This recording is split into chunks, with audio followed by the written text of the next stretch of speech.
The Mist of Pandaria pre-patch will bring a lot of changes to each individual class, and all of those I'll cover in this video. There will also be a timeline, so you can easily skip to the class you're looking for. At low level, all druids will now unlock a new skill that will increase the maximum health by 30% for 20 seconds. It will activate bear form, but if you leave this form, the buff will also be removed. In Mist of Pandaria, there's now going to be a feral specialization and a guardian specialization, where some of the spells you used to get as a feral druid in Cataclysm will no longer be at if you choose to, for example, play as a guardian druid. In other words, guardian druids are mainly for tanks and people who would like to be playing in bear form, where feral druids will be playing in cat and not have the same amount of survivability. Talking about feral druids, Mangle has been buffed. This will now add a debuff to the target, reducing their movement speed by 50%. Simply amazing if you like to PvP. As a guardian druid, you get a new ability called Bear Hug. You will be stunning the target for 3 seconds, and every second you will also be dealing 10% of your health as damage, so a total of 30% damage. On top of this, the druid will also be immobilized during this duration.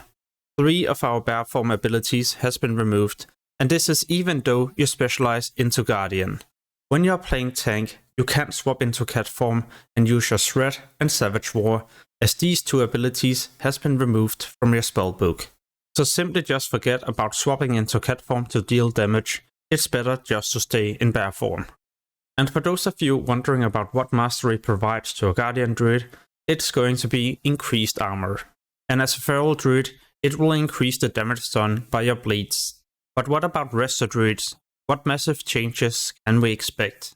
The first one is Iron Bark, a 1 minute cooldown you can cast on any friendly player or yourself to reduce the damage you're taking by 20% for 12 seconds. Wild Mushroom will also change for resto druids. These will now be a way for you to heal, as all your overhealing done by your rejuvenation will be stored in the mushroom.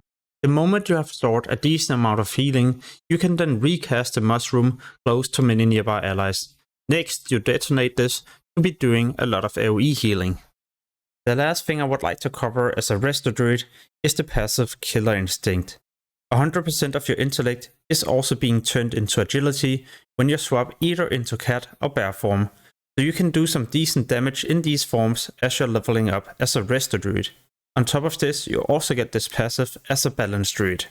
And talking about the balanced druid, let's cover some of those changes. The first thing I would like to highlight is a new glyph. Yeah, actually a glyph. If you don't like the current Moonkin form, then you can use it to turn into an astral form. While you're in astral form, it will look like this, and you will simply be able to see your druid with your transmort gear without the Moonkin form. Hurricane has always been a great way to deal AoE nature damage, but now there's also an arcane equivalent called astral form. This spell will become available the moment you eclipse into lunar, as it's increasing the damage done by your arcane damage, which is provided by your astral storm. During this, you also won't be able to cast Hurricane until you eclipse into solar. Next up is the Death Knight, and many tenants has now become a specialization, and all global cooldowns will now be 1 second. At the same time, many of our abilities, or well, some of them, will also cost death runes. Our Icebound Fortitude has been changed. At least the runic power, it used to cost 20 in Cataclysm, now there's no longer a cost, so you can use this whenever you would like to. Soul Reaver is a new ability all Death Knights will learn, and by using this when the target is below 35%, you will also be dealing a high amount of damage 5 seconds after applying the debuff. And if you kill a target with this, your haste will also be increased by 50% for 5 seconds. Another new ability is Control Undead, where you'll dominate an undead's mind and simply be able to control it for the next 5 minutes. Be aware that its attack speed will be reduced by 30% and casting speed by 20%. What I'm also looking forward to is the updated Dancing Rune Weapon. Instead of costing 60 runic power like it used to in Cataclysm, this runic power cost has been removed, and it's going to be so huge. This also allows the Death Knight to be using the cooldown as you're about to either taunt a boss in a raid or simply do your first pull.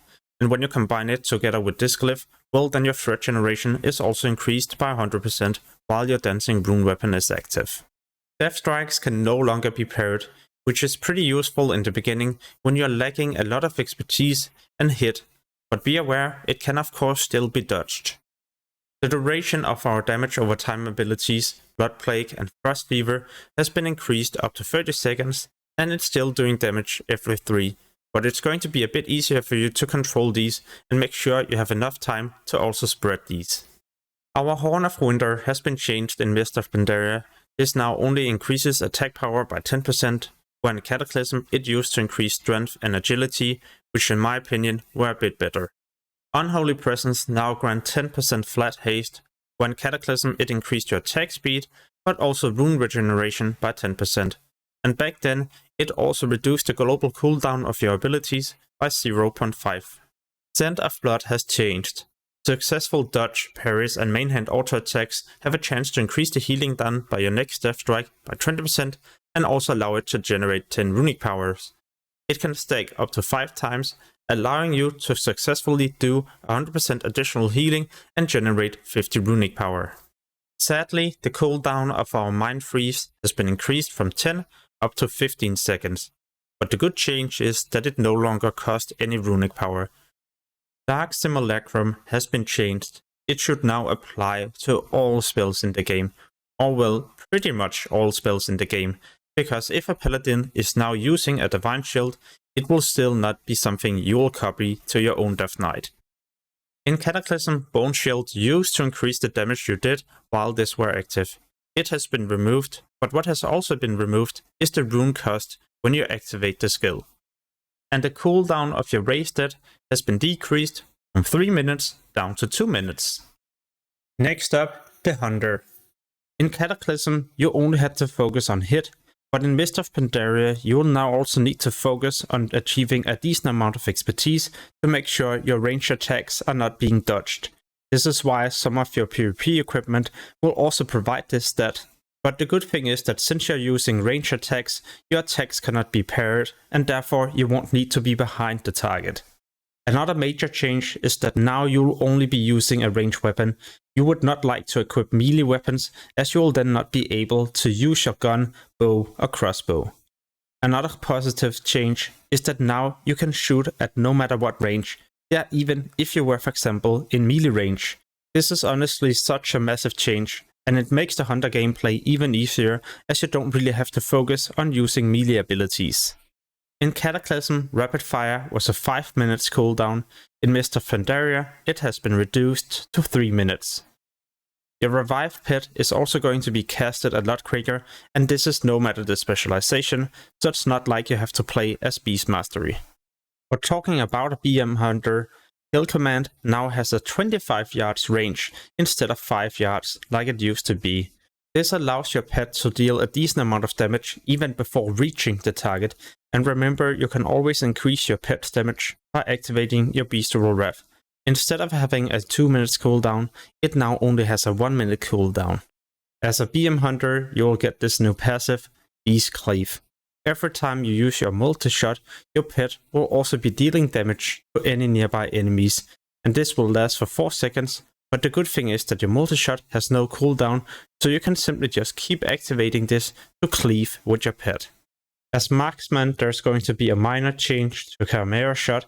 This will no longer be a 10 seconds cooldown, instead it's going to be 9 seconds. And as Survival, you will be getting this new passive. Every time you deal damage with your Serpent Sting, you're going to be rewarded with 3 focus. But it also has a 3 seconds cooldown, so it's not like you can spam your Serpent Sting on every single target to quickly regen a lot of focus. Talking about focus, Cobra Shot will also grant you 14 focus instead of 9 focus, and it can still only be used as Survival and Beastmaster. You should also look forward to True Shot Aura. Every single specialization will have access to this passive, so it's going to be a pretty nice buff in dungeons and raids. Warlocks are getting a new passive called Pandemic. When you refresh your periodic damage effects, the duration of the previous effect will be added to the new one up to a maximum of 50% of the base duration. Our Fill Armor has been changed, as this is now also a passive, so not a buff you'll need to reactivate by yourself. Yet another new spell is going to be Dark Soul, but the effect here all depends on your own specialization. Let's say you for example decide to go as Demonology, well then you will receive a buff that increases the effect of your mastery, Master Demonologist, by an additional 30% for 20 seconds. As a flexion, this buff will increase your spell haste by 30% for 20 seconds, allowing you to cast many dots and also haunt on different targets in next to no time. Last but not least, Destruction, who will have their critical strike chance increased by 30%, an insane cooldown you can combine together with your trinkets or other important cooldowns. Like it wasn't enough, we're also getting a new buff that will reduce all your damage taken by 40% for 8 seconds, and also prevent any spells in your school from being interrupted or silenced for the duration. A new curse is also making it into the game.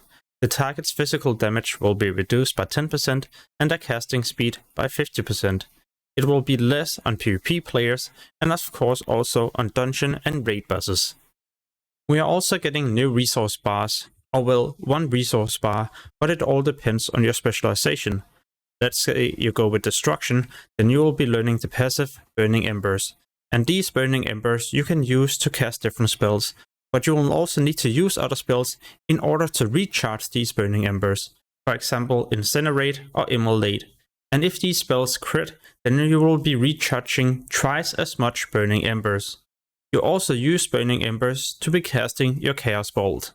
As Demonology, you will be getting Demonic Fury. This is a resource bar that can go all the way up to 1000, but it will automatically slowly charge up to 200. Then you will need to cast different spells, for example Corruption, to build up more Demonic Fury. Next, you could use your Metamorphosis form and be using the Demonic Fury to be casting different spells. If you go low, you simply go out of the form and start casting other spells. As a flexion, we will be having a resource bar with 4 soul shards. These will automatically be recharging, so as you're killing a target or moving from one to another one, then you will be recharging these, and the soul shards can be used to cast Haunt and some of your other spells. But don't worry, most of your spells will not require any soul shards, so you can easily dot up many targets without having to worry. On top of this, we also get a passive, where our most recent Corruption will have a 10% chance to be recharging a soul shard. In other words, it's going to be mandatory to always have an active Corruption if you wish to deal as much damage as possible. As a Demonology Warlock, you should also be looking forward to the passive Wild Imps. Every now and then you can be casting a spell and this will summon an imp that will be shooting fireballs, but also help you regenerate Demonic Fury. As a warrior, there's many changes to be looking forward to.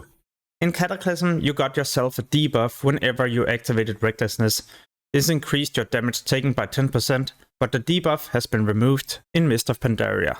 Your Inner Rage and Rend has also been removed, but in fact Rend has been turned into another spell called Deep Wounds.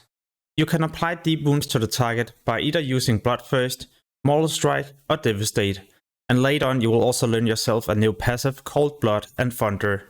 This causes your Thunderclap to apply Deep Wounds to all nearby targets. One thing to be aware of is that this will be protection and arm specialization only. Swapping between your different stances has been a thing ever since the beginning of Classic, but this is no longer the case. You can use all your different abilities no matter what stance you're in, and this is a big improvement, especially if you would for example like to quickly spell reflect, disarm or do something else that usually requires you to stance. Slam has seen a change, as it's only available to arms warriors.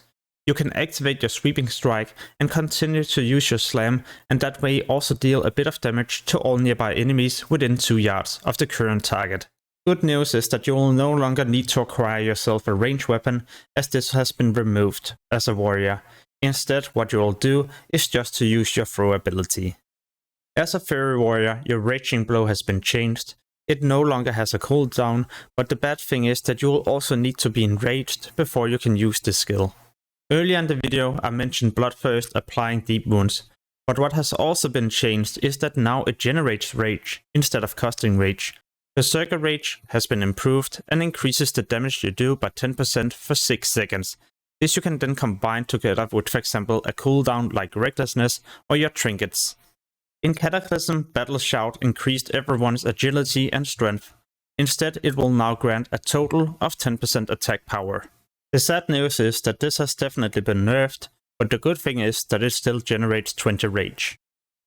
All Paladins will be getting this passive that allow them to store an additional 2 holy power, so a total of 5 of these, and all your abilities won't be consuming more than up to 3 holy power.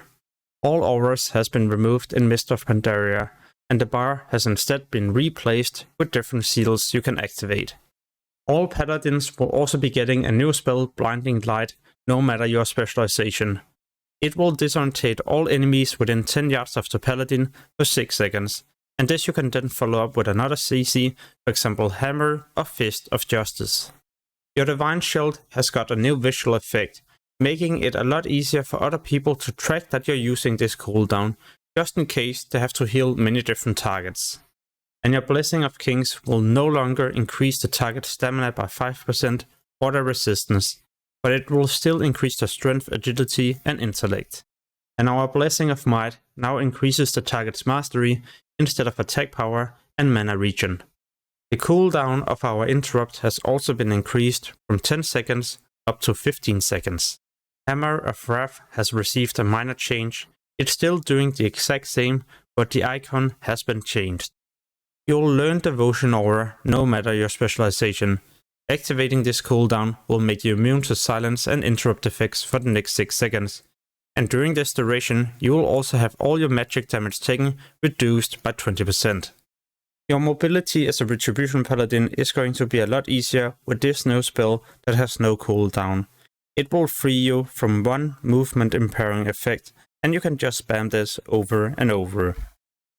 The cooldown of our Exorcism is now 15 seconds, but the great thing is that it's going to be an instant cast you can use as a damage dealer to also generate holy power. A big change will also happen to Divine Storm. Instead of being a spell you could just use without any charges of holy power, it will now cost a total of 3 holy power.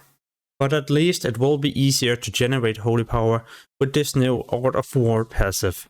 Every time you do an auto attack, there's a 20% chance you'll reset the cooldown of your Exorcism, which allow you to also be generating holy power. And Judgment will also generate holy power, and even provide a debuff to that target, increasing their physical damage taken by 4% for 30 seconds. Useful when you're also dungeon farming with other melee characters. To make dungeon farming even better, you're also getting a new passive that allow your Hand of Sacrifice to also remove all harmful magic effects from the target. Hammer of the Righteous is a new spell you will also learn, doing a bit of AoE damage, but also applying a debuff to the target, reducing the physical damage done by 10% for 30 seconds. And the great thing is that this you will also learn as a Protection Paladin. Talking about protection, what else is important to know? Consecration is still in the game, but this is now protection only. Holy and Retry will therefore not be able to learn this skill. Our Shield of the Righteous changes. Instead of only costing 1 holy power, it now consumes 3 holy power. But there is a massive change. When you activate this, you will also have your physical damage taken reduced for 3 seconds. The amount of damage reduction all depends on your mastery, as your mastery will now also be buffing your Shield of the Righteous. Holy Wrath is still a part of your rotation, but only available to those who desire to play protection. But what about Holy? Well, first you're getting an insane passive that increases your mana pool by 400%, making you able to do even better heals, better mana regening, and also higher chance to hit with your different spells. Divine Plea now sees a massive change, as the more spirit you get, the better mana regening, instead of 12% over 9 seconds like it were in Cataclysm. And now there's no longer a healing reduction when you activate this cooldown. What you should also be looking forward to is Guardian of the Ancient Kings. Instead of just helping you for the next 5 heals, it will increase your haste by 10% and now also last for 15 seconds. So this is going to be a way better version in Mist of Pandaria. Holy Shock still generates 1 holy power, but has been buffed as it now has an additional 25% chance to crit. As a Shaman, we can finally run and cast our Lightning Bolt at the same time. This is no matter your specialization, and you have this possibility the moment you create your character. Your Ghost Wolf will still increase your speed by 30%, but the biggest change is that this is now instantly, no matter your specialization. In Cataclysm, everyone had access to Lava Burst. This has been changed in Mist of Pandaria, as you will only unlock this spell if you either decide to go as Restoration or Elemental. And the change to Restoration is that your Purify Spirit will now remove all curse and magic effects from your friendly target. Just be aware, it's going to be an 8 seconds cooldown. In Cataclysm, you could use Healing Stream Totem to heal multiple targets at the same time. In Mist of Pandaria, this is now a single target totem. We can however also pick a talent that improves the performance, and I will get back to this later in the video. We are also getting ourselves a new totem, the Healing Tide Totem. This will heal party members every 2 seconds for the next 10 seconds, healing from 5 and up to 12 party and raid members, depending on your group size. We are also getting 2 new passives. The first one, Grace of Air, that increases your party and raid members' mastery by 3000, and this buff will also be provided to the Shaman. The other passive is Burning Wrath. This will increase everyone's spell power by 10%, which is why many people prefer to bring a Shaman into their raid group, also in 5-man parties. The main reason for getting these 2 new passives is simply because a lot of the totems you have used up to now has also been removed from the game. In other words, you will no longer be needing to drop totems all the time, as the totems you will have in Mist of Pandaria is basically going to be cooldown dependent, which is why the spell that allowed us to also instantly cast 4 totems at the exact same time has been removed. Now you will need to drop 1 totem individually. Good news though, we have got ourselves another new totem, the Stormlash Totem. All party and raid members within 40 yards of this will also be empowered, and all spells and attacks will be dealing additional damage as nature damage. And like it wasn't enough, we are also getting ourselves an AoE stun. The new Capacitator Totem will be summoned and 3 seconds later explode, stunning all enemies within 8 yards of the totem for 5 seconds. As a rogue, we are getting a new skill at level 72 called Shadow Walk. This will increase your stealth effectiveness for 6 seconds, and it only has a 1 minute cooldown. As a rogue, we will also be losing some of our different abilities. Others will simply be turned into a specialization skill only. Onto some good news. Poisons is still going to be in the game, but it's going to be so much easier to apply these, as you will no longer need to craft them. You simply just go to your spellbook and you apply a lethal and a non-lethal poison. Lethal is going to be damaging poisons, and non-lethal is going to be crowd control, slow, and other kind of utility. In addition to this, we are also getting another buff. We will be getting a passive no matter the specialization you're playing with, Master Poisoner. What it does is simply to increase the magic damage taken by that target by 5%, as long as they're also affected by poison. The last passive all rogues will receive no matter the specialization is 10% attack speed with melee and ranged weapons, and this will be provided to all your party and raid members. There's also going to be 2 minor glyphs to be looking forward to. First off, Glyph of Disguise. When you pickpocket a target, you will also be covering their appearance for the next 5 minutes. You can always remove the disguise either by right-clicking the buff or simply pickpocketing another target. Glyph of Decoy will spawn a decoy whenever you decide to use your Vanish ability. The decoy will be spawned at the exact location where you use your Vanish. Meanwhile, you can bait people to that location and try to move away, simply to avoid AoEing or being discovered. Next up, the Priest.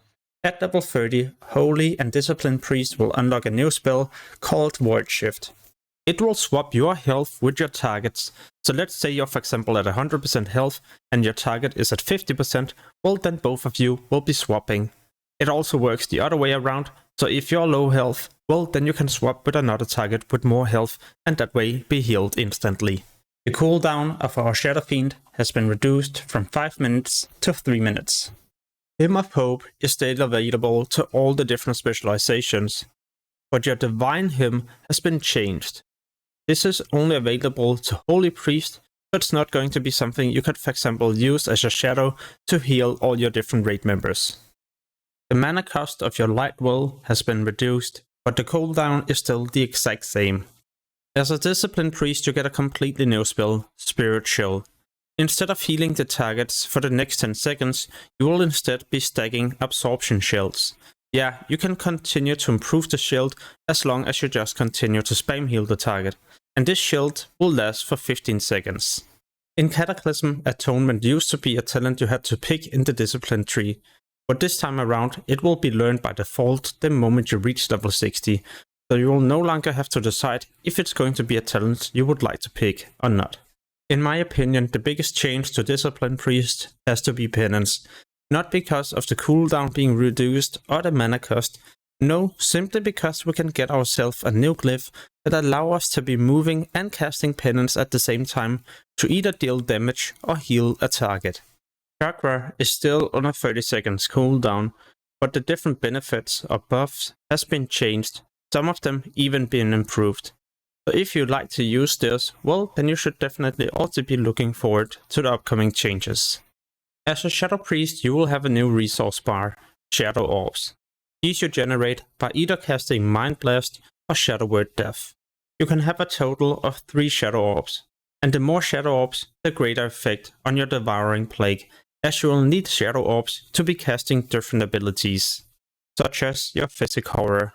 You can use 1 Shadow Orb and cause the target to be feared in horror for 1 second, but if you use a total of 3 orbs, it will be lasting for 3 seconds. The disarm effect of the weapons and shield will last for 8 seconds, no matter the amount of orbs you consume. The last class is the Mage, and all mages are getting a new passive called Burning Soul that reduces the cast time loss from taking damage by 70%. Our Frost Armor is being changed. It now increases your spell haste by 7%. It's still reducing enemies' movement speed by 30% when you're being hit. But another change has happened. Now it's no longer a 1 hour buff. Instead, when you die, it will persist through death. And this is also the same case with Molten and Mage Armor. And talking about Mage Armor, it now increases your mastery by 3000 at max level, and also reduces the duration of harmful magic effects on you by 25%. Where in Cataclysm, it increased your resistance and mana regen. Fire Blast is still in the game, but as a Fire Mage you will instead be getting Inferno Blast. It's always guaranteed to crit, and if there's for example a Power Blast, Ignite or a Combustion effect on a target, it will be spread up to 3 of these when you use your Inferno Blast. Talking about the Fire specialization, your Combustion has also been changed, a way lower cooldown, and it now also stuns the enemy for 3 seconds. What's even better is that you could be using an Inferno Blast followed by Combustion, and Combustion will then reset the cooldown of your Inferno Blast, allowing you to cast 2 of these in a row. Our Remove Curse has been changed. Instead of not having a cooldown and only removing 1 curse from a friendly target, it will now have an 8 seconds cooldown, but also remove all curses from that friendly target. Deep Freeze is now a skill you will be learning by default. Yeah, you can even use this if you're going to play Arcane or Fire. Pretty useful, as this used to be a Frost specialization skill only. In addition to this, all mages are also getting the passive Shatter, increasing their critical strike chance by 50% against a frozen target, so you can either use a Frost Nova followed by a huge burst, or even a Deep Freeze. The Mage table are finally receiving an awesome change, not requiring any Arcane Powder.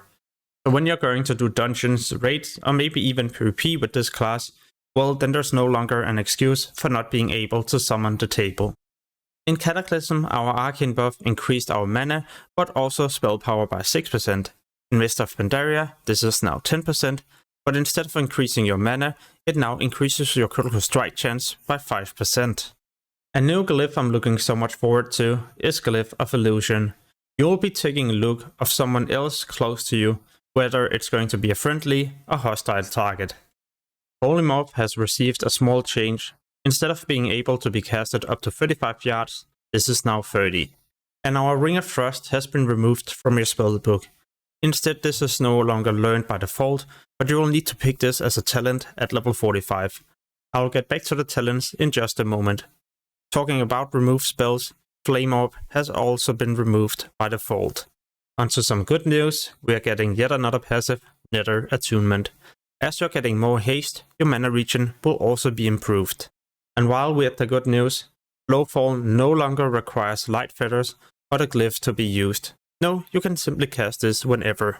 And our Fireball is now Fire Specialization only, but you can still cast Frost Firebolt as Arcane and Frost Mage. When Mist of Pandaria is going to be released, there's going to be even more changes. And there's of course also the new talent system that will be introduced in the pre-patch. In the description you can find a fully detailed guide about each individual class and their changes for the whole expansion. So make sure to check those out. And soon I will also release a lot of other useful Mist of Pandaria guides, so make sure to subscribe to the channel to get notified when I post these. As always, thank you so much for watching and have an amazing day. Peace.